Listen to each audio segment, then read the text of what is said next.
Allez, vas-y, pourquoi pas. Vas-y, pourquoi pas. J'ai un scoop pour vous. Penalty sur Ronny Lopez à la 151e. Vous vous demandez pourquoi on n'est pas revenu sur la VAR, mais la VAR ne fonctionnait pas. Falcao, le Colombien qui a pris le dessus, il a réussi son dribble. Falcao, il est mort. Ce soir, je vais dire tout haut ce que tout le monde pense tout bas. Radio Diagonale, la web radio 100% rouge et blanche. Salut à tous et bienvenue sur Radio Diagonale, la web radio 100% rouge et blanche, et c'est un nouveau Club Mounegou.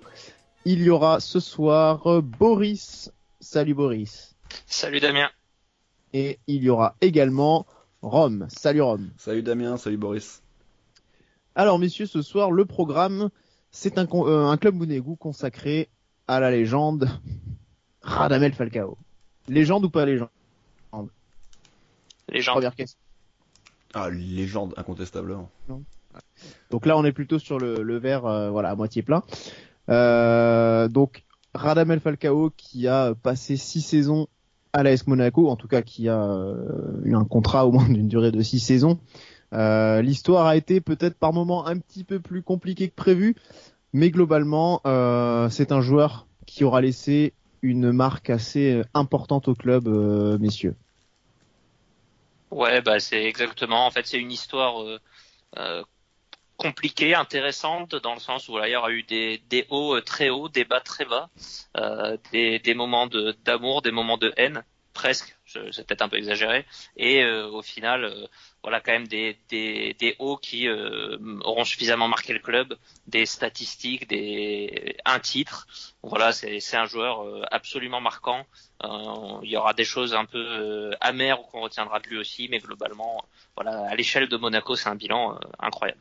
Ouais, et puis juste pour compléter, tu parlais de bas, il y a eu des bas, mais ils sont pas sportifs en fait. Ils sont en dehors. Tellement. Sportivement, il n'y a jamais eu réellement de vrais bas en tout cas. Collectif, mais pas tellement lui. Oui, voilà, oui. En tout cas, c'est une histoire qui a commencé à l'été 2013, même au mois de mai, lors de son intronisation, si je puis dire. En fin de saison, Monaco remonte en Ligue 2, on connaît l'histoire. Et puis il y a la fameuse fête sous le chapiteau de Fontvieille. Le discours du président qui annonce Falcao en grande pompe. Messieurs, Boris, ton ressenti à ce moment-là, même si on savait déjà un petit peu que Falcao allait venir, ça négociait même déjà depuis le printemps, depuis le mois de mars. Mais là, c'était vraiment l'annonce officielle. Donc le sentiment à ce moment-là.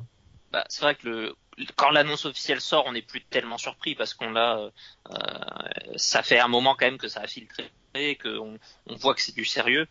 L'énorme surprise, c'est quand on a commencé à se rendre compte que justement il y avait un peu de sérieux derrière, parce que c'est un transfert absolument incroyable à l'époque pour nous.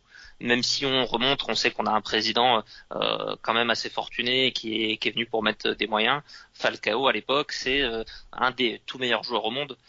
Il a fait 5e au Ballon d'Or en 2012 notamment. Il a gagné la Coupe UEFA et la Super Coupe d'Europe avec l'Atlético Madrid.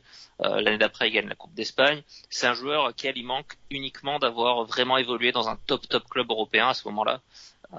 Et c'est sûrement c'est le moment de la carrière où il devrait franchir ce pas et où au lieu d'aller au Real Madrid ou dans un club de ce standing-là, il va venir chez nous. Une immense surprise, je pense, à l'échelle du foot mondial. Et pour nous, un immense bonheur. Et puis le fait de se dire, au-delà de Falcao en lui-même, tu te dis que le projet est très très sérieux derrière. Ribolovlev arrive et est très sérieux, des grosses ambitions, et ça annonce des choses intéressantes sur le plan sportif, à l'époque. Mais un paradoxe, du coup, aussi. Un paradoxe dans quel sens? Tu dis justement, il doit peut-être franchir le pas, signer justement dans un club plus huppé, et finalement il atterrit à Monaco. Le paradoxe, il est là. Ouais, en fait, toi, quand tu supportes l'équipe, tu prends pas trop ça en compte, quoi. Tu te rends compte que c'est presque surnaturel, mais t'es juste content Par contre, c'est vrai que je pense que le verre est un peu dans le fruit aussi à ce moment-là, c'est-à-dire que tu fais un transfert un peu pas naturel et c'est aussi des choses que tu te reprends dans les dents quelques années plus tard quand tu te rends compte que le club est peut-être plus assez bien pour lui, qu'il a plus les moyens pour lui. C'est un peu la comparaison est peut-être un peu douteuse, mais un peu comme le PSG qui recrute Neymar en fait, où au début t'es très content, l'histoire d'amour dure quelques mois et puis en fait au bout d'un moment tu te rends compte que sa place elle est pas là, c'est pas naturel et par moment ça crée aussi des frictions, ça crée des envies de départ et Ouais, pour moi, quand il signe chez nous, on est évidemment très content. C'est la tête d'affiche d'un recrutement XXL à l'époque. On monte de Ligue 2. On arrive quand même à avoir d'autres joueurs de grande qualité, que ce soit Rames, Moutinho, certains anciens comme Carvalho, etc. Et des joueurs qui vont devenir, en tout cas pour une légende du club également. Mais moi perso, je savais très bien qu'en fait c'était juste un an chez nous. Après, le script, tu le connais pas d'avance, tu sais pas, il peut y avoir une blessure, il peut se passer des choses. Malheureusement pour lui, c'est ce qui s'est passé. Mais on savait très bien qu'il allait partir au bout d'un an. C'était plus ou moins écrit que ça serait le Real. Sauf que c'était compliqué à l'époque pour lui de faire directement Atlético Real. Il y a quand même rarement des accords entre les deux clubs, surtout lorsqu'il s'agit d'un tel joueur. Donc, pour ça que la comparaison avec Neymar, Neymar, quand il vient à Paris, c'est pour gagner des choses, c'est pour y rester 4-5 ans. En l'occurrence, il va au moins y passer 3 saisons. Donc pour moi, c'est pas tout à fait pareil quand même. Paris est un grand d'Europe, même si on peut se foutre d'eux, parce qu'en Ligue des Champions, ils y arrivent pas trop. En tout cas, sur le papier, en termes d'individualité, pas passer du Barça au PSG. La seule différence pour lui, c'est qu'il passait tête d'affiche 1. Falcao, c'était un vrai petit... Un chapeau à l'époque. Ouais, non mais c'était un joueur également chapeau 1, mais je veux dire quand il signe chez nous, c'est juste un step pour lui faciliter son départ l'année d'après dans un grand club européen. À aucun moment je me suis dit il va rester 6 saisons. Même 2. Ouais. Oui, non, c'est vrai. Ça aurait pu dépendre à l'ampleur qu'on donnait au projet aussi. Parce que c'est vrai que tu as cité, il y a d'autres belles recrues qui arrivent, mais il y en a quand même aucune du calibre de Falcao.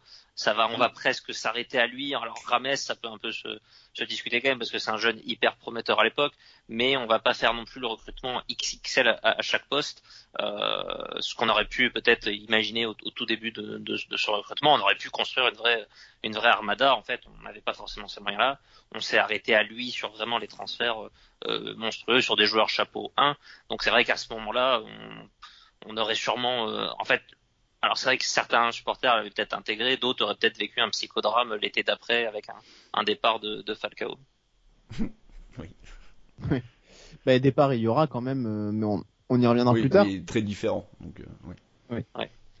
Mais c'est vrai qu'on a quand même sur cette première saison de Falcao, on a quand même senti aussi un petit peu par moment une sorte de malaise. Un moment où on a senti un joueur peut-être qui n'aurait pas été autant épanoui qu'on aurait pu l'imaginer. On se rappelle peut-être des débats à l'époque où on se posait beaucoup la question de sa façon d'être, son comportement, son body language comme on pourrait dire, était assez scruté, beaucoup analysé. On avait l'impression que il n'était pas tellement heureux ici. Non, mais que moi ça revient quand même un petit peu avec ce que je viens de dire, c'est que c'était une année de transition pour lui et ça l'a vite fait un peu chier. Faut reconnaître aussi qu'il passait, que ça soit en Argentine, à Porto ou à Atlético, au Louis II. Ça fait quand même un choc, hein, on peut dire ce qu'on veut, mais c'est clairement pas de notre point fort, l'ambiance au stade. Ça a dû jouer aussi. Et oui, en plus à l'époque il avait, comme tu l'as dit Boris, il venait d'être top 5 Ballon d'Or, ou en tout cas l'année d'avant. Il était considéré comme le meilleur numéro 9 du monde, ou en tout cas dans les 2-3 meilleurs. Il était différent, il avait une attitude complètement différente. Clairement à l'époque ça aurait été compliqué de le mettre capitaine par exemple. Il avait les cheveux longs, et d'ailleurs je trouve que ça a marqué aussi un peu un changement, même dans sa carrière globale, quand il s'est coupé les cheveux. Comme quoi, quand on change de coiffure, on change aussi un peu de personnalité. Oui, mais des fois c'est plus une question symbolique, mais il y a effectivement ce changement de vouloir de faire d'être un petit peu différent, de tirer un peu le trait sur une certaine époque aussi, si des fois cette époque peut être un peu négative, donc ça se comprend. Malgré tout, là on parle des points un peu négatifs. Si on parle quand même de ces 6 premiers mois, malheureusement pour lui, statistiquement ils sont quand même très bons, et surtout le premier mois. Ouais, des débuts plutôt réussis. Il marque pour son tout premier match à Bordeaux dès la première journée. Il marque 7 buts sur les 7 premières journées globalement, dont des buts notamment au Vélodrome, au Parc des Princes, qui ramènent beaucoup de points à l'époque. Dans une attaque, on se souvient, un duo d'enfer avec Manu Rivière. Voilà, pour ceux qui l'ont pas oublié. On pourrait presque couper ces 6 premiers mois en deux, parce que après ces 7 premiers matchs, ça va un peu se gâter entre guillemets. Il va marquer plus que 2 fois sur les 10 matchs suivants en championnat. Il va rater il va avoir sa première blessure. On se souvient aussi de l'épisode à Nantes où il est remplacé par Ranieri avec cet épisode de la main sur le front où il comprend pas trop, il conteste un peu, on va dire, le changement. Où il a perdu ses lentilles, en fait, il regarde le numéro sur le tableau de l'écran d'affichage. Il y a son penalty raté contre Valenciennes, son premier aussi à l'époque, qui est la première défaite de la saison. Donc un bilan global sur les 6 mois qui est plutôt bon, mais à couper en deux, on va dire. Très bon au début, moyen après. Mais voilà, ça reste, le bilan final, il est de 9 buts sur 17 matchs en Ligue 1, ce qui est à peu près correct. On n'a pas non plus l'impression d'avoir le vrai Falcao de l'Atlético. C'est ça, on a l'impression d'avoir un Falcao un peu qui est pas au régime maximal, quoi. On a l'impression effectivement d'avoir ce Falcao un petit peu en dessous de ce qu'il montrait en Espagne et au Portugal. Bah, c'est clair. Après, offensivement, il joue pas non plus avec les mêmes joueurs autour de lui. Et puis la Ligue 1 est un championnat aussi différent, quoi. Oui, et puis il y a ça aussi. Puis encore une fois, voilà, je pense que clairement dans son esprit c'était je suis là 1 an. Bon bah au début il a commencé plein badin, c'était l'été, il y avait encore du monde au stade, il faisait beau. Puis après arrive l'hiver, c'est quand même moins drôle, quoi. Donc d'ailleurs ça sera vraiment beaucoup moins drôle pour lui au mois de janvier. Et c'est vrai que tu disais que il était pas forcément bien entouré. En plus, un des regrets qu'on pourra toujours avoir, c'est que quand il commence à décliner, puis surtout quand il va se blesser, que Rames va commencer aussi à monter en régime. On n'aura jamais eu les 2 bons en même temps, en fait, parce que Rames a eu un début de saison plus compliqué, notamment où il était souvent sur le banc, et voilà, ils ont pas pu jouer. Et sur le côté aussi. Ouais. Et c'est plus tard que Ranieri va trouver le système pour le mettre en valeur. Ils n'auront pas vraiment pu évoluer à leur meilleur niveau ensemble tous les deux, ce qui aurait pu se donner quand même un duo assez intéressant. Parce qu'on rappelle aussi ce transfert de Rames Moutinho, c'était, alors bon, évidemment il faut y voir la patte derrière de Jorge Mendes, son agent, mais l'idée aussi de reformer un trio qui avait aussi eu beaucoup de succès à Porto notamment, donc des joueurs qui se connaissaient déjà bien, des joueurs qui avaient déjà évolué ensemble et qui avaient gagné ensemble, donc c'était aussi important. Donc il y avait cette volonté de bien l'entourer, mine de rien, quelque part, Falcao quand même au départ. Ah mais de toute façon l'équipe est belle, hein. L'équipe est très belle, hein. Il y a pas d'ailleurs au moment donc à cette mi-saison on devait déjà être 2e et c'est la place à laquelle on va terminer avec 80 points et l'équipe est très bonne, hein. Il n'y a pas de souci là-dessus, mais c'est vrai que lui à titre personnel on pouvait s'attendre un petit peu à mieux, mais je pense que c'est clairement pour des raisons un peu plus psychologiques en fait et d'envie que de talent réel. Et en plus, comme tu l'as dit Boris, Rames jouait pas trop encore, il était plutôt cantonné au banc et faisait des entrées en jeu, mais on avait plutôt Campos et Carrasco à l'époque, qui étaient des joueurs corrects, mais je pense qu'aussi de ce côté-là ça devait un petit peu le saouler de pas jouer avec son pote, quoi. Ouais.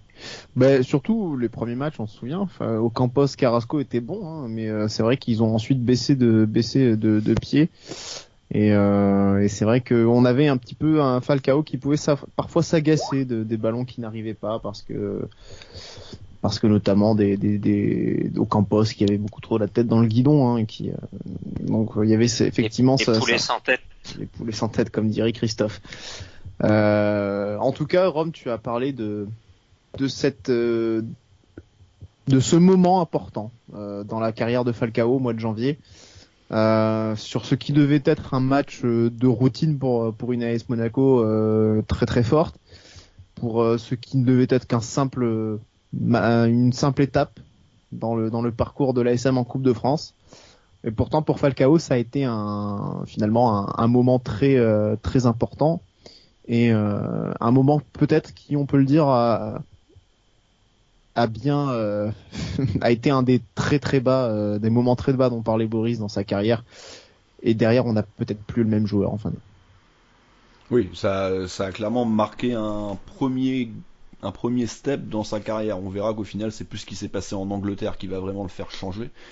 Mais oui, clairement, ce match de coupe contre Chasselet et cette blessure terrible au genou, une lésion quasi complète du ligament croisé, parce que pendant un moment, il a longtemps espéré pouvoir disputer la Coupe du Monde, qui était en plus pas chez lui, mais sur son continent.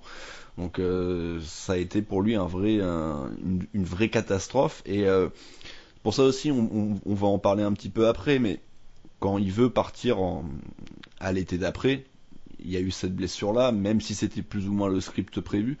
Pour le coup, je peux aussi comprendre l'aspect psychologique du joueur à vouloir partir d'un club en fait où il y a quand même ce souvenir très négatif qui est récent encore, et qui forcément il a pas envie de revivre ça, quoi. Il y a des choses comme ça quand tu te blesses dans un certain stade sur une certaine pelouse, tu t'en rappelles, et là en l'occurrence c'était avec le maillot monégasque, et très clairement je pense que ça a aussi un peu pesé dans la balance dans ses envies de partir. Ouais. En tout cas, Monaco fait appel à un joker de luxe, Berbatov, qui a pris sa retraite il y a seulement de ça quelques jours. Donc, écoute, on peut en profiter justement de cette parenthèse pour saluer aussi ce joueur, ce superbe joueur, Boris. Je pense qu'on a tous adoré. C'est pas une légende pour le coup. On se serait bien passé de la blessure de Falcao, hein. Après, dans notre malheur, on a eu cette chance d'avoir un très beau joueur qui est venu à la place, qui nous a régalé pendant un an et demi. Et voilà, c'est le beau côté de l'histoire. Après, c'est vrai que Falcao, il part là pour 6 mois de galère, mais ça va même être 2 ans et demi de galère en fait pour lui, parce qu'il y a ces 6 mois sans jouer. Il y a surtout pour lui, tu l'as dit, cette Coupe du Monde qui s'envole. Je crois que c'était vraiment à la limite, plus jouer avec Monaco, ça aurait pas tellement dérangé, mais rater cette Coupe du Monde, ça a dû être terrible psychologiquement. Il y a les conséquences physiques, hein, forcément, même si on verra qu'il va redevenir un super attaquant. Ça sera plus forcément tout à fait le même joueur. Et puis voilà, des choix un peu compliqués derrière. Et il part pour 2 ans et demi très très compliqués, qui seront sûrement le point bas de sa carrière. Et en même temps, c'est peut-être aussi ce qui lui a donné la force de retrouver du niveau après, de regoûter au foot de haut niveau, ce qui n'était pas forcément gagné. On va parler de cette deuxième saison. Falcao doit digérer cette blessure et ce mondial raté. Il y a aussi un changement assez important, puisque Claudio Ranieri n'est pas renouvelé par l'ASM, et c'est Leonardo Jardim qui arrive. On a souvent parlé aussi d'ailleurs de l'importance, mine de rien, de Falcao dans ce changement, de sa relation avec Ranieri qui était sans plus au final, et du poids qu'il a pu peser aussi dans le changement d'entraîneur à cette intersaison. En tout cas, les débuts avec Jardim sont plutôt compliqués, Rome. Mais Falcao est quand même un des rares motifs d'espoir sur ce début de saison. Ouais, c'est un des rares motifs d'espoir. Après, il était plutôt placé sur le banc, en tout cas pour la première journée, parce qu'on se doutait déjà fortement qu'il avait envie de partir. Forcément, la blessure lui avait un petit peu réduit ses possibilités, et l'option réelle qui semblait pourtant un an avant être toute faite, au final c'est envolé. On n'a plus jamais vraiment parlé du Real Madrid. Au final, c'est même son jeune coéquipier qui est parti là-bas pour une pour une somme de 90 millions, c'est ça? La coquette somme de 80 millions, je crois, en tout. Ou 80, oui, voilà. Enfin, en tout cas, On n'a pas dû avoir beaucoup de bonus, à mon avis. Oui, il n'y a pas eu. Je pense que les bonus devaient faire monter la somme jusqu'à 90, mais ils n'ont pas dû être tous activés, je pense. C'est pas faux. Et du coup, voilà, c'est Rames qui part là-bas. Le Real avait déjà Benzema, évidemment, à l'époque. Je sais plus qui y avait à cette époque-là, si c'était Higuaín ou pas. Au final, ils ont fait le choix de ne pas se remettre sur Falcao et plutôt de laisser une année voir s'il allait revenir à son meilleur niveau, je pense. Mais oui, en effet, même si tu sentais clairement qu'il serait plus monégasque pour très longtemps, il avait quand même réussi, en tout cas statistiquement, à nous apporter des choses et à marquer d'ailleurs dès son entrée en jeu face à Lorient à la première journée. Match où Bakayoko Dans une était défaite, titulaire à la place de tout de Toubal, même. je sais pas si tu te rappelles. Ouais, c'est vrai. Non, On y était au honnêtement, Lieu 2 ensemble, Damien, je sais pas si tu t'en souviens. Je m'en souviens. Mais bon.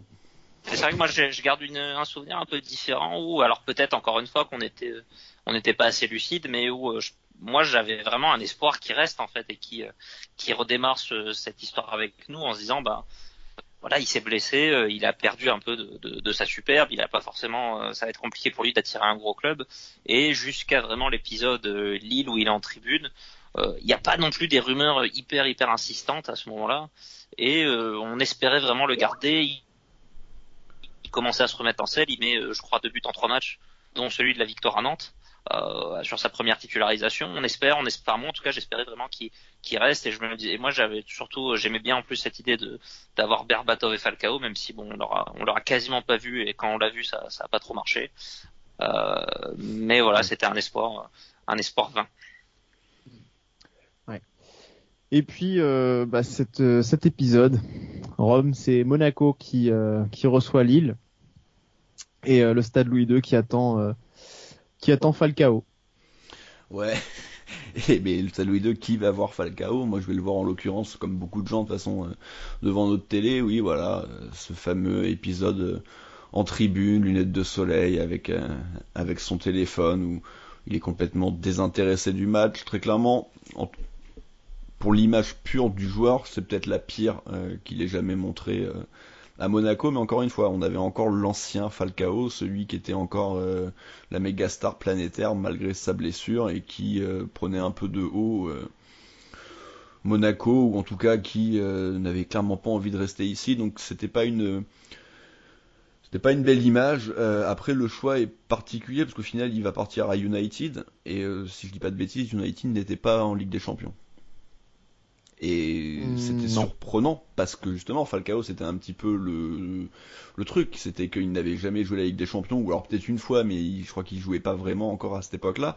Il avait surtout été très bon en C3. Or Monaco s'était qualifié en C1, donc on pouvait s'attendre certes à un départ, mais dans un club qui allait lui permettre de jouer cette compétition. Surtout que au final, Falcao il fait le choix de United, qui n'était pas qualifié, et qui d'ailleurs ne va pas beaucoup se qualifier depuis. Surtout, en plus, si on se rappelle, déjà le tollé à l'époque, alors certes l'arrivée de Falcao à Monaco pouvait pour beaucoup d'observateurs être un petit peu source d'incompréhension, et un des arguments en plus qui était souvent avancé, c'est mais Monaco ne va même pas jouer la Ligue des Champions cette année, pourquoi il va y aller, quoi. Et c'est vrai que en plus à ce moment-là, donc Monaco finit deuxième et retrouve la Ligue des Champions, et c'est à ce moment-là qu'il part justement pour un autre club qui ne joue toujours pas la Ligue des Champions en plus. Ouais. Mais c'est un peu toujours été l'histoire de sa carrière. Il a quitté les clubs à chaque fois que ces clubs se qualifiaient en Ligue des Champions. Ouais. C'était le cas à Porto, c'était le cas à l'Atlético. Exactement. Ça sera le cas à Monaco. Ouais. C'est exactement ça. C'est pour ça que c'était un argument qui était très qui avait de la valeur à l'époque, parce que voilà, comme tu le dis, Falcao, la Ligue des Champions, c'était une histoire de l'évitement, quoi. pendant longtemps, donc c'est vrai que c'était cette raison-là, c'était un argument qui avait du poids. Il avait joué la première saison à Porto, la C1, 8 matchs et 4 buts. C'est ça. Ouais. Mais oui, donc du coup, ça faisait quand même 4 ans. En plus, il le sait pas encore, mais en plus, Monaco va faire une belle campagne européenne. Oui. Ouais. Oui, en allant éliminer notamment aussi Arsenal, club anglais, Farmer League. Voilà. En tout cas, voilà, le prêt de Falcao à Manchester United est entériné. Et pour Falcao, c'est un exil, donc on ne va plus le revoir pendant 2 saisons sous le maillot à la diagonale, quand on avait en tout cas un vrai maillot avec une vraie diagonale. Je l'attendais. Oui, c'est obligé. Ah oui, c'était...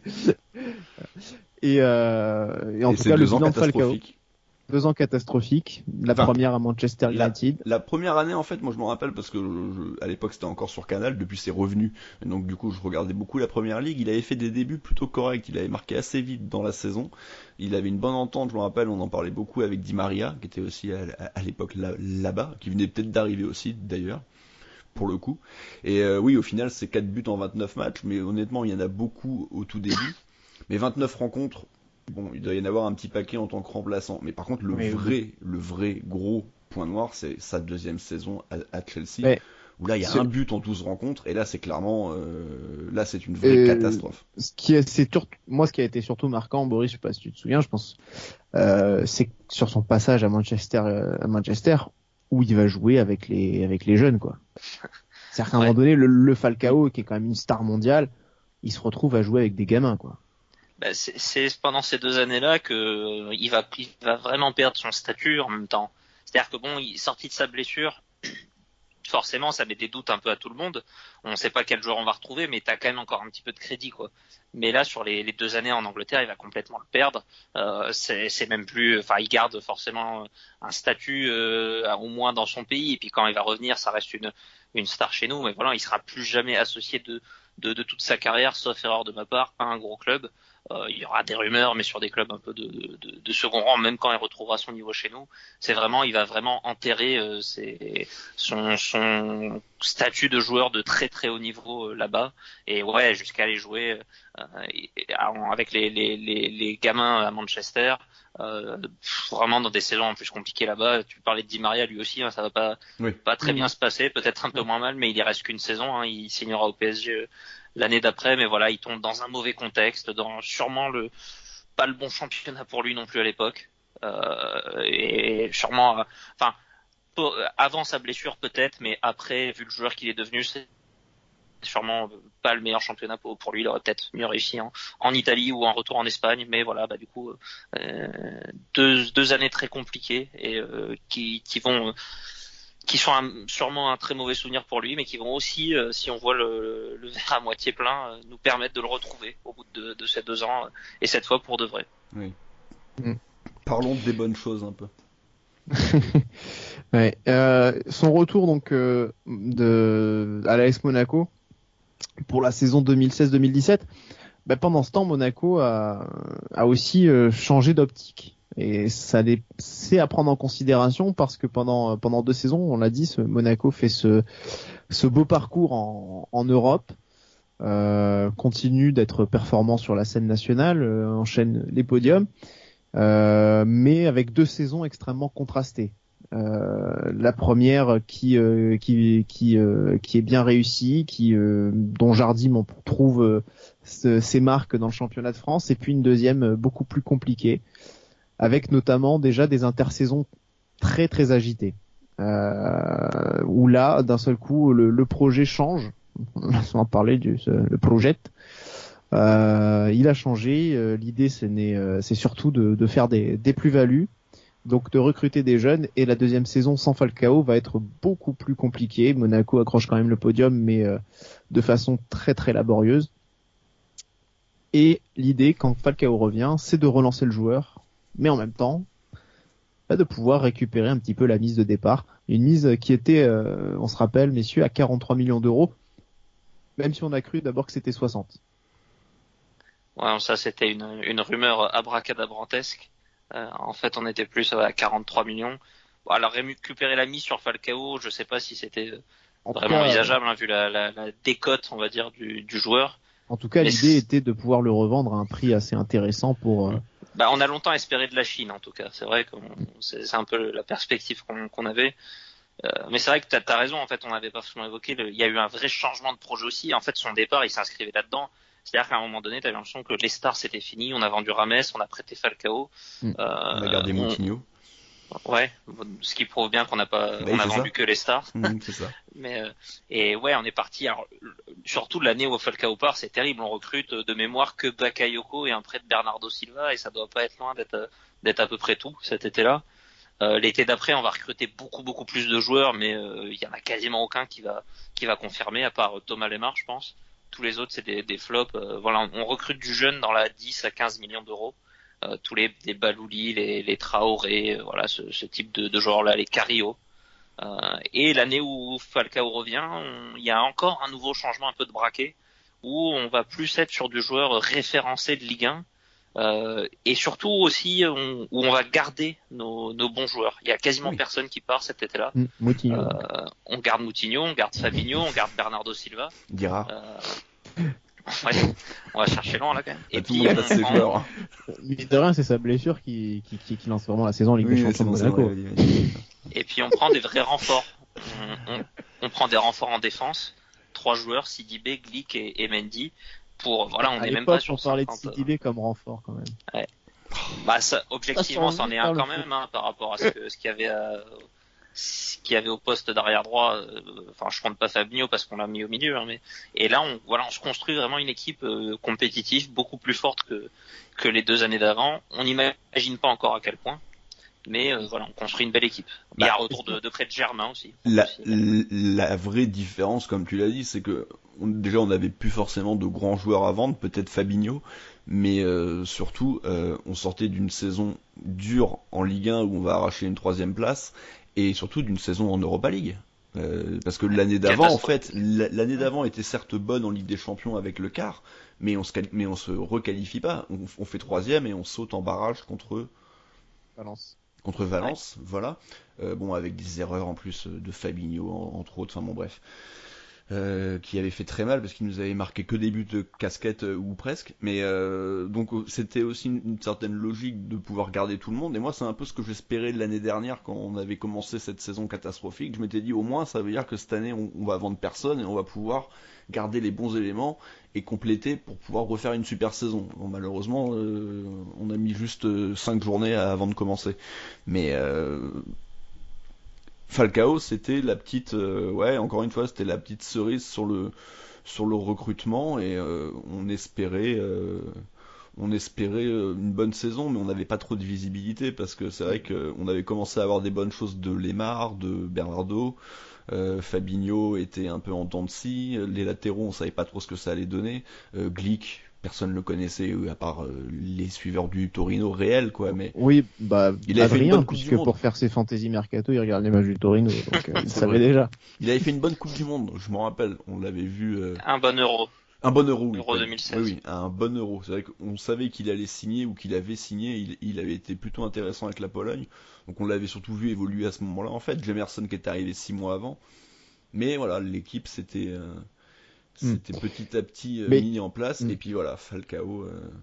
Et puis mais en tout cas, c'est vrai que l'idée qui vraiment prédominait, qui était vraiment très insistante, c'était de remettre Falcao vraiment sous le feu des projecteurs, de le remettre vraiment au centre de l'équipe, de construire un peu cette équipe autour de lui, et avec un changement de taille, puisque Jardim jouait régulièrement avec une seule pointe. C'était cette fois d'associer un attaquant avec Falcao pour lui permettre de briller. Donc ça a été le cas avec le retour de Valère Germain, notamment de retour de prêt. Et puis ensuite, bien sûr, l'éclosion de Mbappé aux côtés de Falcao. Mais voilà, il y avait ce changement de système qui finalement dans la réussite derrière de cette saison qui a beaucoup pesé. Quoi qu'il en soit, Radamel Falcao revient et devient le capitaine de cette équipe. Et là, il va accéder, Boris, à une autre stature, à une autre dimension, j'ai envie de dire, en tout cas pour l'ASM. C'est vrai que ce qui est marrant, c'est que les trucs que Rome citait tout à l'heure un peu comme des défauts pour l'ASM quand il est arrivé au début, quoi, le manque un peu de ferveur, le côté un peu tranquille.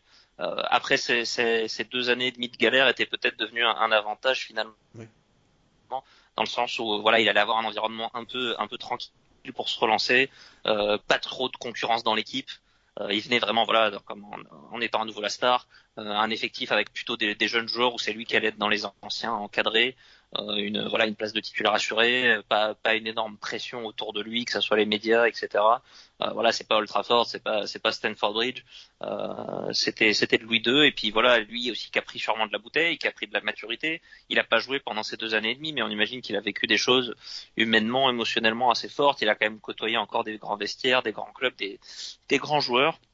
Et voilà, il revient et on essaye de le mettre vraiment dans les meilleures conditions.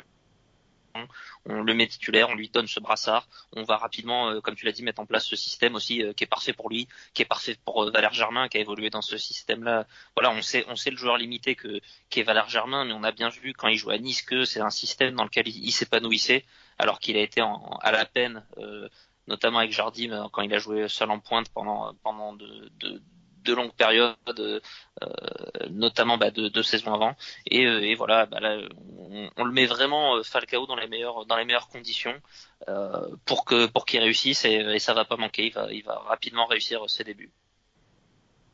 Ouais, des débuts, mais aussi compliqué parce que là on voit un joueur qui désormais devient fragile, c'est le cas de le dire. Ça, il le sera, voilà, jusqu'à la fin de son parcours chez nous, mais j'imagine jusqu'à la fin de sa carrière, il y aura cette fragilité. C'est un joueur qui, à part, et c'est presque le paradoxe, sa dernière saison, jouera jamais plus de 30 matchs par saison. Il y aura toujours des petites périodes de 3-4 matchs comme ça qui seront manqués. Ça va même lui arriver presque dès le début de saison, hein, parce qu'il se blesse au match retour de tour préliminaire de Ligue des Champions contre le Fenerbahçe. Donc voilà, à peine revenu, il a mis 2 buts en 2 matchs, il se reblesse déjà, il va rater 5-6 matchs derrière. C'est une chose avec laquelle on aura à vivre pendant les 3 saisons où il sera là. Ouais. Mais heureusement, voilà, un joueur derrière va s'imposer petit à petit, va se dévoiler, on va dire, aux yeux de tous. C'est Kylian Mbappé, donc qui permet en même temps de combler un petit peu. Évidemment, il y a un Germain qui est solide et fiable en Ligue 1 et qui lui aussi finit par décanter débloquer son compteur. Donc du coup, il y a des solutions à l'échelle de la Ligue 1, mais Falcao ensuite aussi dans des compétitions internationales, compétitions européennes surtout, va véritablement être un des joueurs aussi majeurs de cette équipe. Oui, il va être majeur, il va clairement réaliser sa meilleure saison chez nous.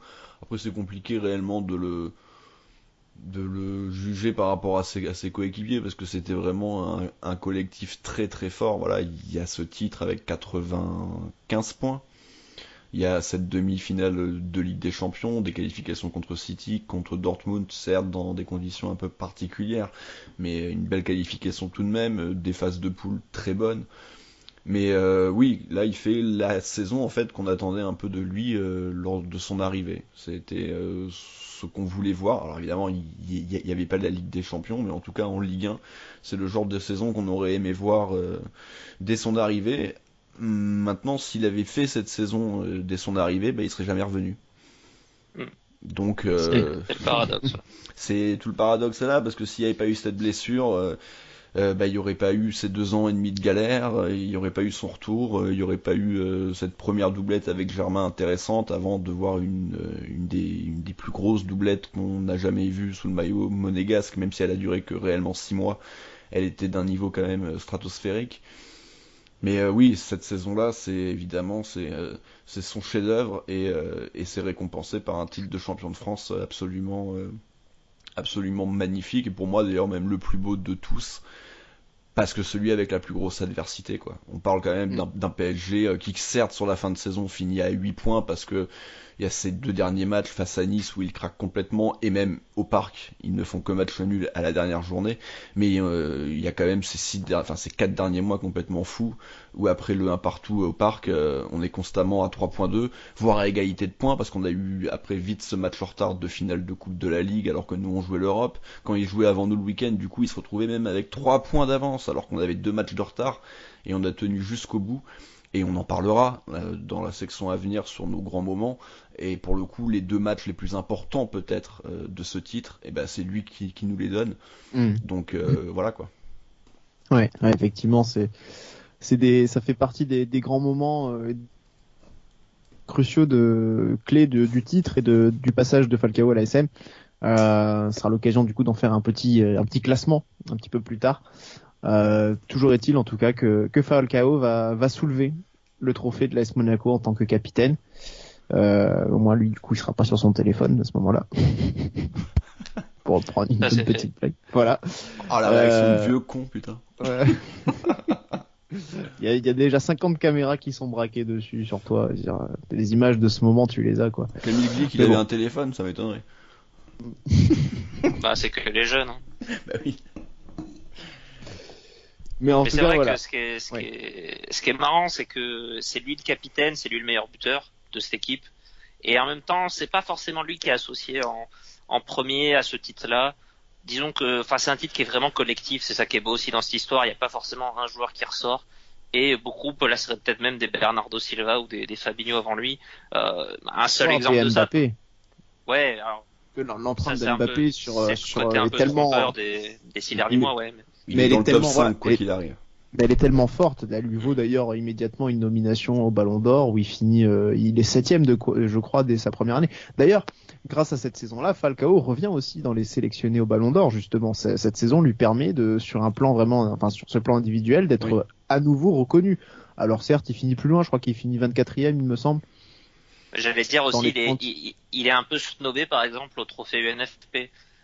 Mais sans forcément qu'on crie au scandale, mais c'est pas le joueur qui est retenu en premier. Je sais plus, il y a au moins 5 ou 6 monégasques. Après, il faut dire qu'il y a des garçons comme Cavani, aussi dans le championnat à l'époque qui mettent un peu plus de buts. Il sera jamais meilleur buteur du championnat, Falcao. Mais voilà, il est pas, il surplombe pas non plus, mais voilà, c'est aussi le leader, parce qu'au-delà du sportif, c'est le leader mental, c'est lui qui chaperonne un peu de cette équipe. C'est le capitaine, c'est le joueur expérimenté, et puis il aura sûrement aussi beaucoup apporté à toute cette bande de jeunes qui l'entouraient, parce que des garçons un peu expérimentés, il y en a pas des masses, hein. Il y a Radji, il y a Glick, on peut peut-être compter un peu Subasic, mais ça va pas beaucoup plus loin, Moutinho, et voilà, c'est quand même une année exceptionnelle. Et puis voilà, même si c'est pas le joueur parce que visuellement c'est pas le joueur le plus beau forcément à voir. Par contre, tu l'as dit, voilà, des buts absolument décisifs dans le Money Time. Dans les matchs qu'on gagne 1-0 à peu près sur des mois d'avril-mai, c'est vraiment là où ça se joue, c'est à qui craquera le premier avec le PSG. Et lui, il nous maintient vraiment dans les courses des matchs comme Lyon, Dijon, Angers, où voilà, il nous permet de nous maintenir à flot.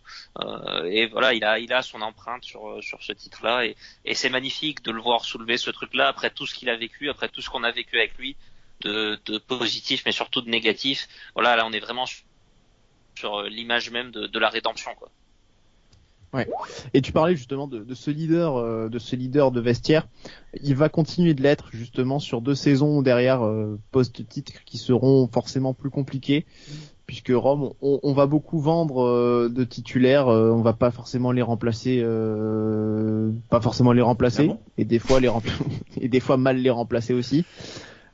Pourtant c'est Falcao qui voilà, dans cette ambiance un petit peu cette redescente du titre va quand même être encore un pilier, en tout cas pour les 6 premiers mois.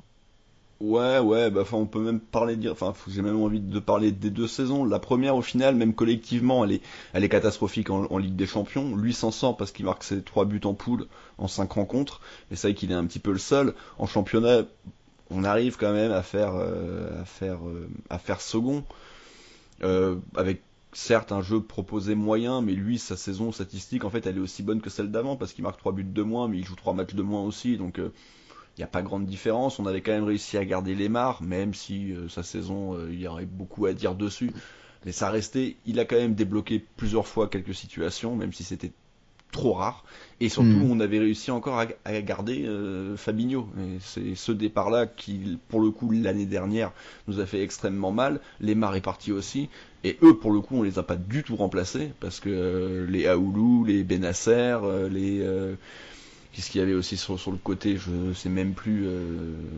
On l'a déjà oublié. Ouais, les Diakaby, c'était même encore l'année d'avant, Diakaby, parce que... Ah oui, tu parles de la scène d'après. Ouais, je parle vraiment de la saison dernière, parce que Grand sire. la saison de transition, il n'y a pas grand chose, en fait. Lui, à titre personnel, fait une bonne saison, elle nous permet certainement de finir second, mais en fait, c'est une saison qui est un petit peu anecdotique. J'ai plus envie vraiment de m'attarder sur la saison dernière, où là, clairement, par contre, il nous sauve très clairement de la relégation à lui tout seul, avec ses 15 buts en championnat. Alors certes, c'est sa moins bonne saison sur les 3, mais alors que pour le coup, c'est là où il joue le plus de matchs, puisqu'il en joue 33, donc pas tant blessé que ça, malgré tout. Mais la saison est absolument catastrophique, et c'est vrai, autant il y avait eu ce haut dans le positif collectif en 2017, autant il y a également un haut pour lui malgré tout l'année dernière, parce que sans lui, on serait en Ligue 2. Ouais. Donc c'est vrai que cette histoire de Falcao, finalement, elle va se terminer sur une saison compliquée, mais dans laquelle il aura été un des rares, si ce n'est peut-être le seul joueur véritablement haut niveau. Voilà. Ouais. Avec Gerson sur la deuxième partie peut-être, mais bon, voilà. Ouais, sur quelques matchs.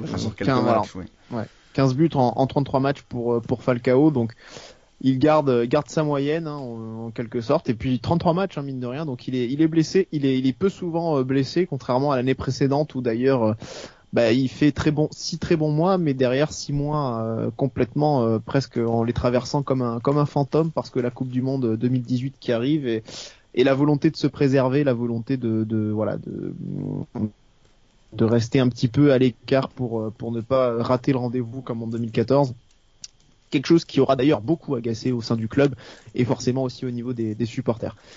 La fin, Boris, Falcao réclame pendant l'été cette prolongation de contrat qui ne viendra pas, ou en tout cas pas selon les conditions qu'il souhaite.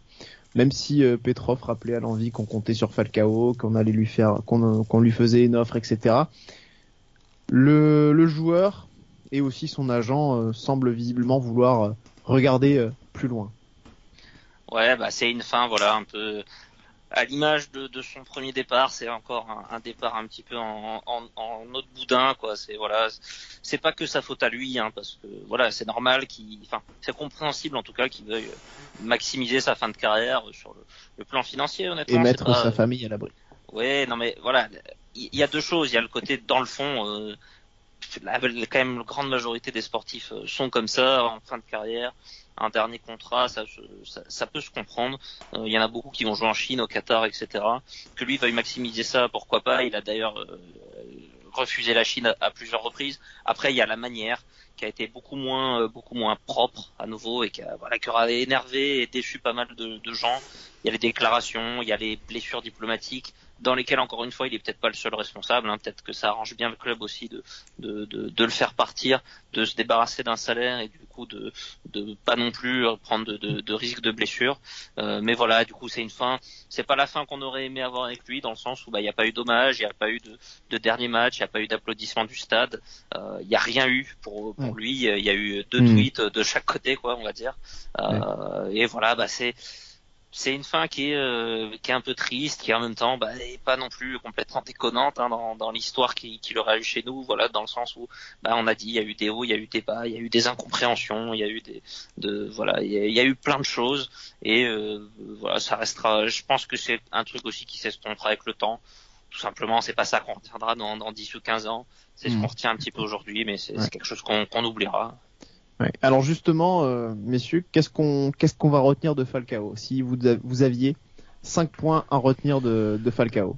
Les 5 points, on les a fait en fait de manière collective, collégiale, avec Patrice, Adrien et Arthur qui y ont participé, et en fait ça a donné, si on mélange un peu tout, on était tous d'accord déjà dans un premier temps pour mettre la rencontre à City, se doubler avec un premier but, une très belle tête plongeante.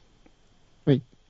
Et surtout ce but extraordinaire, ce petit lob somptueux qui suivait quand même un penalty raté. Donc en plus on était passé un peu par tous les Oui, par toutes les émotions. Par Oui. toutes les émotions. En plus, ce match, même dans l'ensemble, on passe par toutes les émotions parce qu'on est quand même très très bien et puis on finit par s'écrouler complètement. Et Subasic qui fait une cagade. Ouais, il y a voilà. Oui, c'est vrai que Ouais. c'était le début des cagades. Mais bon, il se rattrapera à la perfection au match retour pour le coup. Mais très clairement, en tant que rencontre, au final, c'est celle qui a marqué le plus de gens, donc c'est celle qu'on a tous mis numéro 1, et Boris, je vais te laisser parler du point 2, où quasiment aussi tout le monde a parlé de cette rencontre, c'est évidemment son entrée en jeu face à Dijon, et ces 2 coups francs qui débloquent la situation, et qui nous permettent une nouvelle fois de maintenir ces 3 points d'avance, en tout cas, hypothétique, parce qu'on avait toujours ce fameux match en retard contre Saint-Etienne, mais en tout cas, voilà, on était à égalité de points avec Paris, on avait un meilleur goal average en plus, donc psychologiquement on était toujours devant eux, et on avait ce match en moins, et on savait qu'on avait le droit à un joker, et d'ailleurs il ne sera pas utilisé du tout, mais il aurait pu être utilisé ce soir-là, et bah non, grâce à Falcao, voilà. Comme dirait Courbis, faites-moi le plaisir de dire qu'il n'y a pas 3 points, mais 4 points. Ce qui ne veut absolument rien dire, mais... Bah, ce qui est marrant en plus, c'est à peu près la même période. Hein. Alors je sais plus combien de temps exactement d'écart, mais ça doit pas être longtemps après ce match à Dijon. Moi, c'est un souvenir exceptionnel parce que j'étais au stade. C'est un des rares matchs que j'ai vu cette saison-là. J'étais descendu, ouais, au stade. Oui, non, j'ai pas raté grand-chose sinon. Ah, parce que sinon, mais au stade, c'est dommage. Au stade, ça doit être le seul que j'ai vu au Louis II d'ailleurs cette saison-là. J'étais redescendu ce week-end-là. Et tu voyais mieux du stade? Ouais, alors là, je voyais super bien, j'étais en première. Et c'est typiquement ce genre de match que je citais avant où tu commences à être dans le dur physiquement. Nous en plus, bah on est à fond en Ligue des Champions. T'enchaînes tous les 3 jours et tu commences à comme dit Julien Rodriguez, le mec il fait un crochet, t'as l'impression que c'est Ronaldo quoi. Et où à ce moment-là, c'est vraiment une guerre psychologique avec le PSG et le moindre match peut être un piège, peut être un traquenard. Passer de Manchester City et Dortmund à Dijon et Angers, c'est pas forcément évident mentalement, faut se mettre dedans. Il y a du turnover, c'est un match où tu l'as dit, il est sur le banc. Un samedi soir 20h. On perd 1-0 à la mi-temps. Je crois que c'est un but de Cédric Varro, un but un peu dégueulasse de mémoire. Et voilà, toi t'es là en tribune, tu commences un peu à paniquer parce que c'est typiquement le genre de match qui peuvent te coûter un titre. C'est typiquement les équipes comme nous, mais tu vois, ça me fait penser un peu à des Dortmund en Allemagne, à des Naples en Italie, qui sont pas loin chaque année de challenger les gros et puis qui vont toujours craquer sur un ou 2 matchs de ce genre-là. Et lui, il rentre et taille absolument patron. Qui va mettre 2 coups francs, alors que je sais pas, il n'en a jamais tiré en plus quoi. C'est presque ça le pire quoi. C'est pas Rames Rodriguez qui nous met des coups francs ou Gabriel Bosquilla. Falcao, je sais même pas, il a dû en tirer 1 ou 2 avant ça chez nous et encore je sais même pas. Et là il va en mettre 1 sur la barre qui est repris par Nabil Diarra qui finit au fond et 1 en pleine lucarne. Voilà, c'est touché par la grâce en fait à ce moment-là quoi, parce que il en remettra 1 aussi l'an dernier à Caen, un but pareil hyper important. Donc il en a mis 3 décisifs dans sa carrière à Monaco, alors que je sais même pas s'il en a tiré plus de 5 quoi, ou à peine. Et voilà, c'est vraiment un symbole là d'un Monaco qui craque pas, d'un Falcao qui craque pas. Et match hyper décisif. C'est pas le match le plus glamour, mais c'est pour beaucoup c'est le match décisif, le match symbole du titre. Et voilà, on peut associer ça dans ce point-là, de ce deuxième point à Dijon, ce match qui symbolise le titre et qui symbolise l'impact de Falcao sur le titre. Il y a aussi un match face à Angers, hein, ouais. Pareil, après, je crois. c'est juste avant, juste après, je sais plus. C'est juste avant, mais, et c'est sur une passe de Diarra. Donc à chaque fois, donc à chaque fois, c'est quand même et Falcao et Diarra. Sur une ouverture de Camille Glick. Sur une ouverture de Camille Glick. Comme quoi, tout était possible cette saison-là. Voilà, c'est ça. Mais, et Mbappé qui tirait la gueule sur le banc de touche, on s'en rappelle. Le troisième point qu'on a mis, c'est à Angers, si. Non, mais je me rappelle plus, non, parce que tu dis on s'en rappelle, mais non, pour le coup. En tout cas, moi, je me rappelle. J'espère réveiller un petit peu les petites cellules grises de certains. Le troisième point qu'on a mis un petit peu de façon collégiale, c'est aussi un match, mais qui revêt une symbolique. C'est le match qui fait face à Amiens. Donc, c'est à la 37e journée de Ligue 1. Et en fait, c'est ces buts cruciaux qu'il marque encore et qui, une fois de plus, sont le symbole de son rôle dans la quête du maintien de l'AS Monaco qui vit une saison catastrophique. Ah bah, Ouais, il a- clairement, oui. Voilà. Donc Il aura au moins laissé la SM en Ligue 1. c'est On ça. pourra pas lui enlever. C'est ça. Finalement, on peut dire qu'il est peut-être parti. Et Mais ce plus match-là contre Amiens en particulier, enfin c'est vraiment le match de la peur, quoi. Ouais. On est sur une série absolument catastrophique. Ouais. Je l'ai pas en tête, mais entre la victoire à Lille et la victoire à domicile contre Amiens, il y a beaucoup de matchs sans victoire. On touche plus une bille. Si on perd ce match-là, on est quand même aux portes de la Ligue 2, quoi. Du barrage. Ouais, au moins du barrage. Et voilà, il va mettre de mémoire, il met le premier but sur les deux. Voilà, c'est vraiment ce match-là symbole, sachant que c'est pas le seul. Il avait aussi mis un doublé au match aller à Amiens. Il avait mis ce but-là à Caen que j'ai cité. Il met un doublé à Rennes pour nous rater un point quelques matchs avant. Un 1-0 voilà, contre Angers aussi. Voilà, et dans le peu de victoires de Voilà, le la peu de saison, victoires il est quand et le même peu de points qu'on à chaque a, fois très important. il est souvent très impliqué, ouais. Ouais. Donc c'est sûrement pas la fin qu'il a espéré chez nous, mais on peut la mettre. On est obligé de la mettre à son crédit quand même, quoi. Le 4e point, Rome, c'est ce qu'on disait Oui, on en a déjà au bien début de parlé. cette émission. Ouais. Voilà, c'est l'impact que son arrivée apporte à l'AS Monaco. Ouais, l'impact, comme je l'ai dit, on en a parlé, moi, dans mes points, j'avais pu symboliser ça sur le premier but face à Bordeaux, et en fait, j'avais pensé à ce match-là, pourquoi? Parce que dans mon inconscient, en fait, il nous avait fait gagner ce match-là. Alors qu'en fait, Il non. met le deuxième but, ouais. Alors qu'en fait, il met le deuxième, c'est à la Rivière. 87e. Rivière avait marqué 5 minutes avant. Mais c'est pour ça aussi que j'avais vraiment mis ce but-là, parce que même moi, en fait, j'étais persuadé que après, je me suis dit, je crois qu'on avait gagné 2-0, et ouais, en fait, il met le deuxième. Donc Ouais. c'est pour ça ça avait quand même, c'est un vrai impact, en fait. Je m'en rappelais vraiment, même si je m'en rappelais avec, au final, une petite erreur. Mais sinon, oui, l'impact de son arrivée, pas par rapport au symbole que c'était, on va pas faire comme France On 98. pourra quand même, Tout le monde on pourra se quand même parler de rappelle ce sa qu'il veste, faisait à ce moment-là, mais on va quand même voilà. se rappeler de sa veste de rose saumon. Non, une nouvelle fois. Fallait l'oser, fallait la tenter, ça, la rose saumon. Oh la claque, ouais.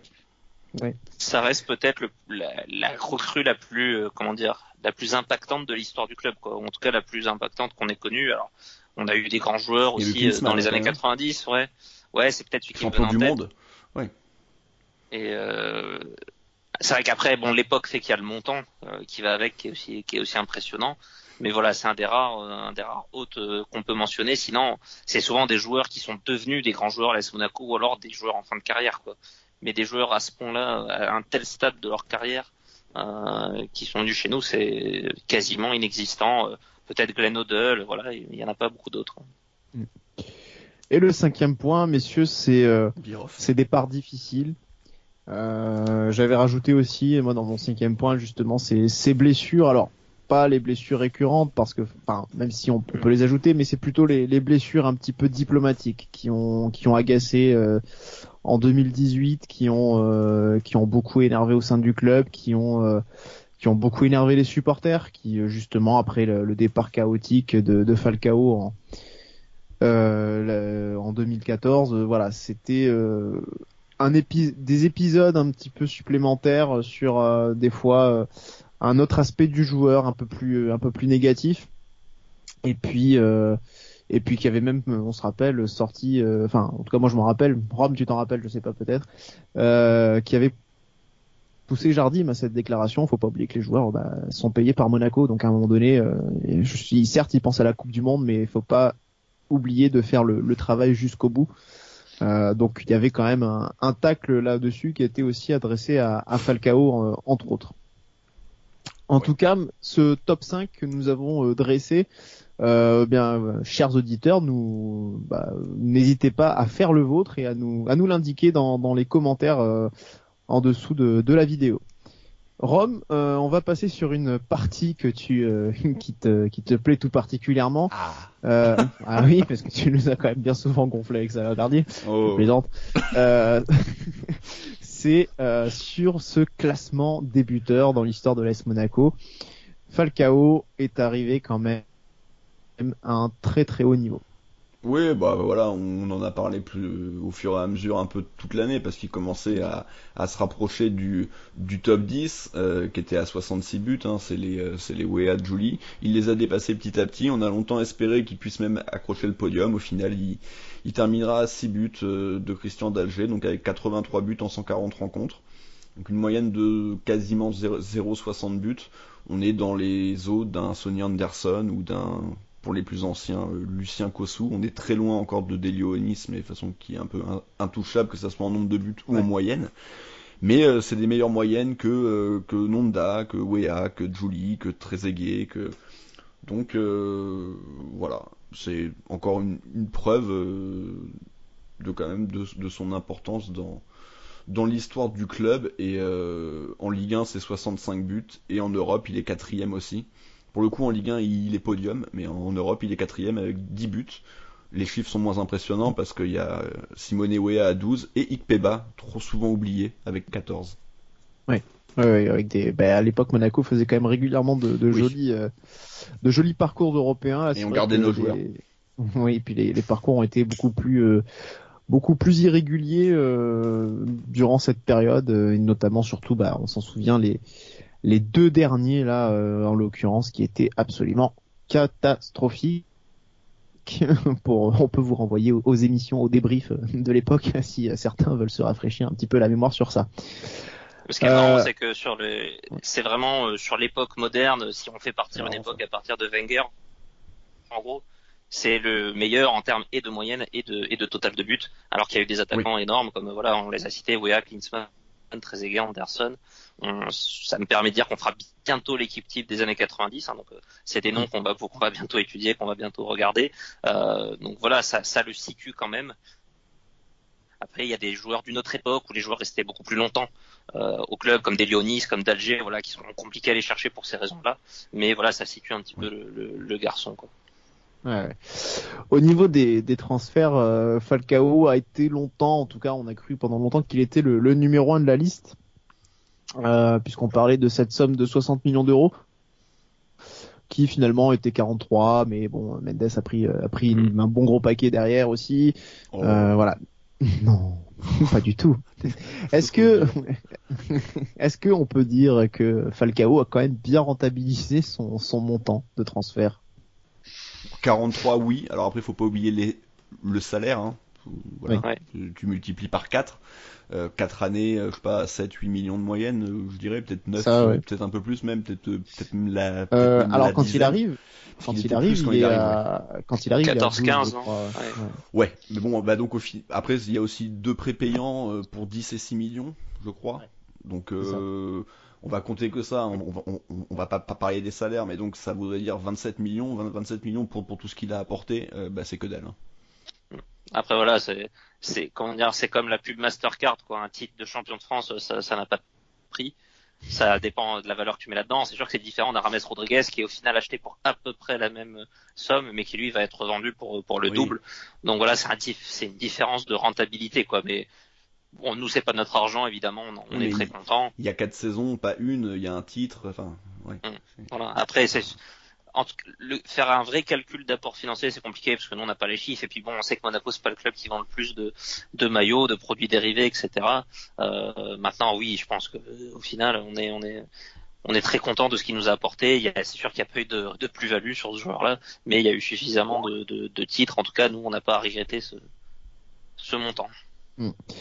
Et puis la dernière question, messieurs, et puis également aux auditeurs. Falcao sur le mur des légendes. Est-ce que c'est oui pour vous ou est-ce que c'est non? Pour moi, c'est un grand oui. Je comprends même pas qu'on puisse ne pas le penser. Alors pour ceux qui ne connaissent pas forcément ceux qui sont déjà sur le mur, on va vous les citer. Alors c'est une liste un petit peu longue, mais je suis persuadé que pas grand monde la connaît. Donc dans les plus vieux, on a du Hidalgo, du Biancheri, du Jean Petit, des Lyonis évidemment, Ettori, Puel. Ça c'est des joueurs pour le coup, il n'y a pas grand chose à dire. C'est des joueurs qui sont restés très longtemps au club. Tout le monde les connaît. Tout comme des Belon, Ameros. Pour le coup, Glenn Hoddle n'est pas resté très longtemps au club. Il a marqué énormément son empreinte, mais Falcao au final n'a pas beaucoup moins apporté, tout comme Georges Weah. Diaz, Manu Petit, il n'y a rien à dire aussi.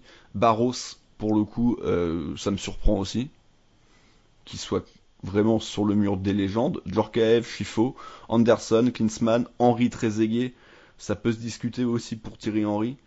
Oui. Parce qu'il est certes champion en 97, mais dans un rôle plutôt de remplaçant. Pour ce qui est de Thuram, Barthez, Ouais, et puis surtout quand il part aussi, Henry, voilà, il fait le petit malin pour tout faire pour partir. C'est un petit malin qui traîne. Donc je disais, Thuram, Barthez, c'est évident. Roma, bon, ok, il y a la finale en 2004, mais au final il n'y a pas de titre. Enfin si, il y a la Coupe de la Ligue 2003 même. Et enfin, Julie, champion de France de Ligue 2, monsieur. Morientes, une saison, mais bon, on l'avait tous mis d'ailleurs dans notre équipe type des années 2000. Et puis il y a aussi cette petite énigme Abidal, qui certes avait commencé chez nous, mais au final qui avait très peu joué. Donc au final, Abidal, on va plus s'en rappeler pour son retour. L'année où c'est parce que le mur des légendes est fait quand il signe, tout simplement, quoi, plus ou moins. Donc c'est pour lui faire plaisir. Il avait été excellent pendant les 4-5 premiers mois avant de s'écrouler en deuxième partie de saison. En fait, il avait fait un peu l'inverse de Carvalho. Donc moi, quand je vois les différents noms là qui sont cités, pour moi, Falcao a complètement sa place sur ce mur. Et même, je rajouterais pour les années 2010, Fabinho. Et Bernardo Silva. Je suis pas sûr. Moi, je suis moins sûr pour Bernardo. Il y a moins d'années. C'est pas une question d'années, mais ça compte. Pour moi, ça compte aussi quand même. C'est comme. Ouais, mais en termes de qualité, Bernardo, c'est en plus on l'a vu sur le sondage. C'est un joueur qui a fait totalement l'unanimité. Ah oui, non, mais ça, Mbappé. J'ai envie de dire, il y a même doit y être. Oui, pourquoi pas. Mais en termes, oui, j'aurais du mal aussi, mais en termes de, voilà, il y a aussi cette question-là. Je pense peut-être plus encore que le nombre d'années jouées. C'est surtout aussi à quel point ce joueur a été marquant. Alors, tu sais quoi, justement, par rapport à ça, le joueur a été marquant, mais tu vois, là, je viens de donner la liste, il y a quand même énormément de monde. Et pour le coup, Boris, je sais, t'es un peu comme moi, tu t'intéresses à la NBA, donc ça serait un peu l'équivalent des maillots retirés. Je pensais que t'allais dire en Hall of Fame. Non, parce que là, c'est par rapport au club, donc des maillots retirés. Que par exemple là Toronto qui vient d'être champion, ils vont retirer Kawhi, c'est normal, ils ont aucun maillot retiré, c'est leur premier titre, donc c'est logique. Là on parle de Monaco, on avait déjà une histoire, des finales européennes, 7 titres de champion de France, on a déjà 20 mecs sur le mur, donc c'est pour ça que Bernardo Silva, pour moi il y a un vrai débat, et à la limite je pourrais même comprendre qu'on puisse me le donner aussi pour Fabinho. Mais après, j'ai envie de te dire, quand t'as Rui Barros et Enzo Schifo, est-ce que c'est au-dessus de Bernardo dans l'histoire du club? C'est aussi en ça que Schifo quand même. Il faut peut-être en retirer des joueurs, quoi. C'est ça le. Ouais, ça tu peux pas malheureusement. Ça serait dur. Voilà, donc c'est pour ça que ça se repeint un mur, faut pas déconner. Une fois que t'as ouvert tu mets un petit coup de blanc à des joueurs comme ça, ou même Diaz, hein. Oui, non, mais c'est vrai que Kevin Diaz a pas franchement pas mérité sa place. Même s'il est bon dans l'after. Moi, je trouve pas du tout en plus, donc oui. C'est pas le même en plus. Mais non, je sais. Non, c'est pas le même. J'avais vérifié quand même, parce que j'avais eu un doute. Oui, non, mais c'est vrai que Falcao, honnêtement, on l'a dit, il y a eu des incidents ou des épisodes malheureux chez nous. À un moment donné, par contre, faut quand même arrêter le pastis. Faut poser la bouteille. Le mur des jambes de l'AS Monaco, mais il y a même pas un débat, quoi. C'est tranché en une seconde. Honnêtement, on n'est pas non plus le Real Madrid, on n'est pas non plus le FC Barcelone. Il a quand même joué sur le terrain 3 saisons et demie au final. Il y a un titre. On n'en a pas 20 non plus des titres, hein. On en a 8. Oui, on n'en a pas 0 non plus, quoi. Non, voilà, non, mais c'est sûr que c'est pas. On fait pas un débat. Est-ce que c'est le meilleur joueur? Est-ce qu'il est top 10? On n'est même pas là. Mais le mur des légendes, c'est un des plus grands attaquants de la décennie sur le sport mondial, enfin sur le football mondial. C'est un des plus grands joueurs de l'AS Monaco de cette décennie-là, qui est une décennie plutôt au final, enfin en tout cas avec des très belles années. Honnêtement, mais il y a pas besoin de discuter très longtemps. Sa place, elle est évidemment sur ce mur. Enfin le mur, on s'en fout à la limite, mais en tout cas il est dans le club des légendes, si on doit en faire un AS Monaco. Même ces épisodes malheureux, faut pas avoir les mémoires trop courtes. Rien que, mais je vais pas chercher très loin, mais Henry, Barthez, Trezeguet, il y a des épisodes qui sont pas non plus toujours très roses. Les fins ont pas forcément été très heureuses non plus avec ces joueurs-là.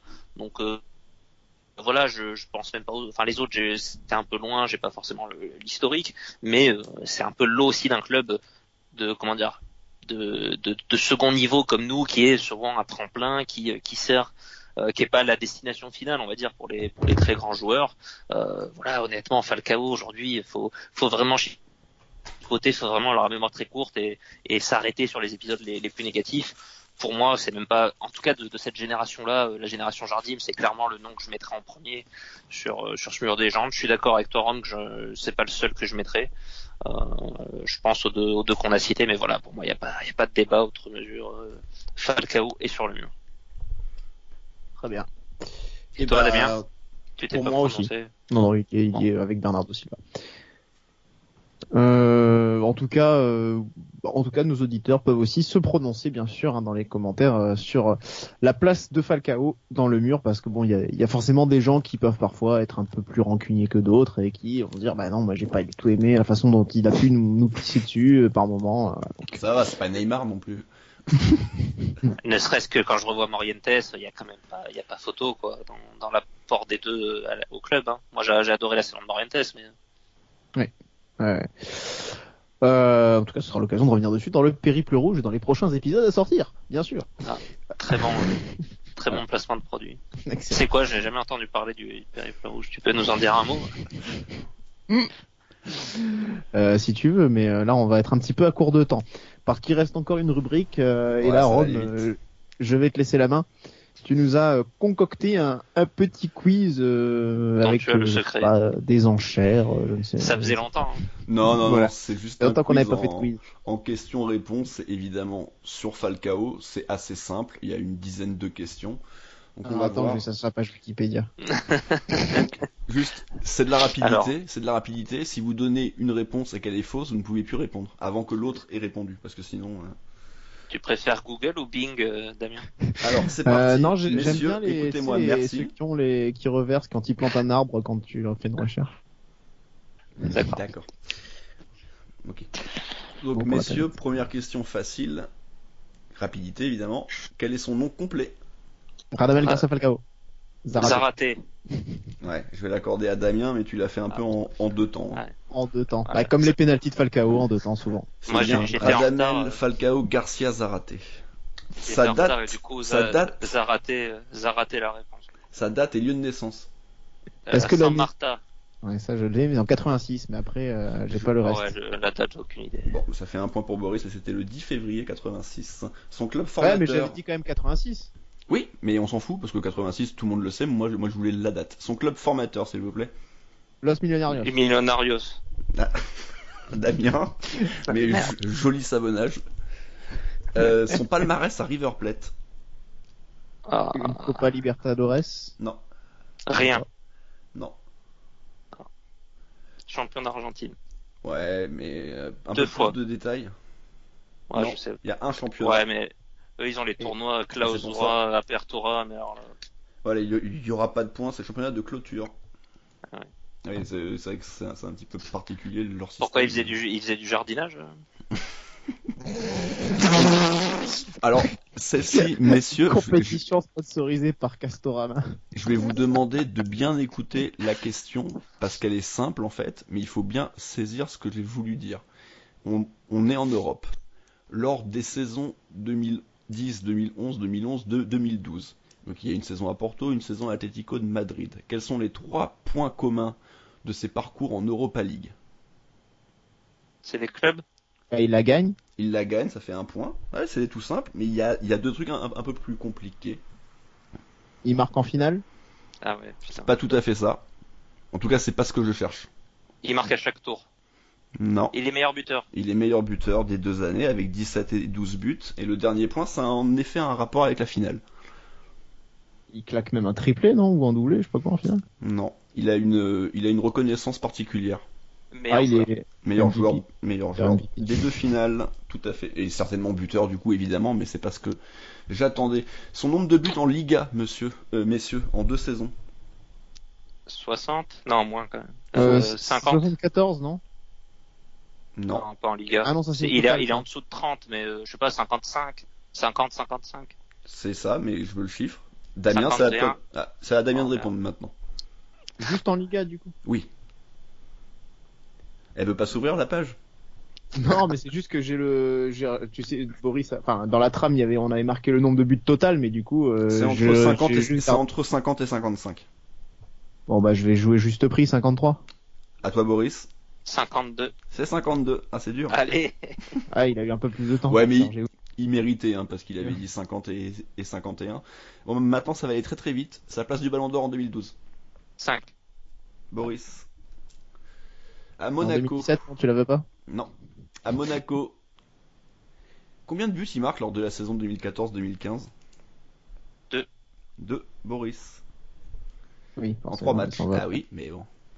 Ouais, Combien il avait marqué de buts en 2017-2018 au bout de 6 journées? 7. 0, il était blessé. En 2017-2018, combien de buts Ah après ouais. 6 journées? Ah merde, 7. non, je suis pas la bonne journée. C'est pas 7. Boris, à toi. 6. Damien. On en a parlé 8. en plus, hein, qu'il avait fait des débuts plutôt pas mal. C'est vrai, il y a le triplé à Dijon. Boris, ce n'est pas 8. Doublé contre l'OM. Oui, 9. Non, c'est pas ça non plus. Damien. Oh putain. 12. Non, c'est pas 12. 10. C'est pas 10. 9, Ah. 11. 11. Bien, Damien. Ah putain. Putain, vous les avez tous fait, hein. Ouais. Et enfin, de toute façon, Boris a gagné parce qu'il mène 6-4, mais la dernière question... Ah, d'ailleurs, il y a 2 points, donc techniquement, Damien, tu peux revenir. Alors déjà, dans un premier temps, son nombre de sélections avec la Colombie. Oh putain. 63. Plus Boris, 70. plus Damien, 82. plus Boris, 87. plus, Ah le bâtard. 91. moins, Merde. 89. 89. Bon, bah. Bah, et puis juste son nombre de buts en sélection pour que, voilà, pour clôturer. 61. Non, moins. Moins, beaucoup moins. 35. Moins, Ah ouais, carrément moins. ouais, moins de 35. Ah. 27. Plus, 31. plus, 33. plus. Bon bah, 34. tu l'as dans le... C'est dommage, Voilà, tu lui as donné. Là, faut une méthode. Hein. Bah, c'est- Eh ben, j'ai regardé le juste prix hier soir, ça n'a pas suffi visiblement. Oui, non, visiblement, t'avais pas bien la technique là. Ouais, Bon, pourtant, bah, il a c'est donné 2 une, fois la technique. Hein. C'est une large victoire de Boris, donc 8-4. Voilà, messieurs, ce petit quiz rapide. Formidable. Voilà. En tout cas, on conclut du coup cette émission. C'était le club Mounegou un petit peu, même pas un petit peu, hommage à Falcao, puisque c'est un joueur, donc un des plus grands attaquants du club, enfin en tout cas du football des années 2010, qui a quand même évolué pendant très longtemps à l'AS Monaco, mine de rien, et qui aura marqué l'histoire avec notamment une place importante au classement des buteurs, et puis surtout un titre qu'on a rappelé, un titre magnifique en 2017 face à une adversité et peut-être quelque chose qui ne se reproduira plus. Merci messieurs, on va donc Juste conclure cette... Damien, Oui. pour conclure, parce que j'ai oublié de le dire tout à l'heure, alors j'en avais parlé avec lui dans l'après-midi, quand on parlait des moments top 5, j'en ai parlé aussi avec Tarek cet après-midi, et du coup il était d'accord pour que je donne son top, et au final, moi ça me permettait d'avoir un avis extérieur à nous, vu qu'on est un peu dans la même équipe, on pense quand même un petit peu les mêmes choses, et au final il avait exactement le même top que nous, parce que c'était son match à City, le fameux match contre Dijon, son premier but face à Bordeaux. Donc au final, je pense que dans les commentaires on va avoir énormément aussi de ces réponses là, et en tout cas à noter qu'il était quand même que sur du positif, comme moi d'ailleurs, et qui parlait pas de blessures diplomatiques comme certaines langues de vipères. Et puisque Ça- tu parles de Tarek, justement, peut-être l'occasion, Rome, de faire un petit périscope avec à Montpellier. Oui, ce samedi, c'est vrai du coup, moi, je vais au match, et du coup, j'ai vu dans son dernier débrief qu'il allait venir aussi en parkage, donc pour une fois, je vais aller en parkage. Très clairement, c'est pas le mieux pour regarder le match. Je connais le stade de la Mosson et c'est pas le C'est vrai que meilleur. c'est quand même un des endroits au stade où on voit moins bien qu'à la télé. Surtout à la Mosson, c'est que tribune basse, hein, donc t'es quand même très bas, t'es derrière le but. Après, c'est un stade qui est proche de la pelouse, donc t'es pas emmerdé par une potentielle piste d'athlétisme ou un gros écart, mais voilà. Mais en tout cas, voilà, donc ça sera l'occasion de le rencontrer et puis peut-être de rencontrer d'autres personnes si vous faites le déplacement. Voilà, je serai là. Alors en tout cas, en général, les genres de rencontres abonnées, voilà, ça floppe un peu. Mais bon, qui sait, peut-être que tu auras un peu plus de succès. Peut-être que la récolte pour toi sera bonne à la Mosson. Je vous propose surtout si vous êtes des filles, hein, n'hésitez pas à aller voir Romain, il est très intéressé. Et là, évidemment, le prochain rendez-vous du coup, donc ce sera pour le match Montpellier face à Monaco. Salut et à bientôt. Dagebunegu. Et bisous.